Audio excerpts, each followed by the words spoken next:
ဆိုတာဆိုရင်ဘာလေးလုပ်မလဲကောက်မယ်ဖြောင်းမယ်ကာလာဆုံးမယ်ဒီဆိုရင်ဆရာသမီးကတော့လောက်လေးညှက်လိုက်ညှက်ပြီးတော့နည်းနည်းလေးအုပ်စုမဲ့ပုံစံမျိုးလောက်ညှက်ပြီးကောက်လိုက်မယ်ကာလာလေးကတော့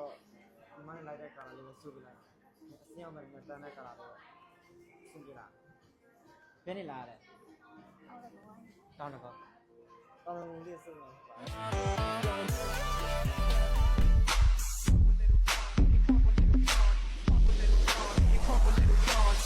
Little John, hit it crump with Little John, pump with Little John, hit it crump with Little John, pump with Little John, hit it crump with Little John, pump with Little John, hit it crump with Little John, on John. Heights over the mix, feet, Mr. Tokyo Zip.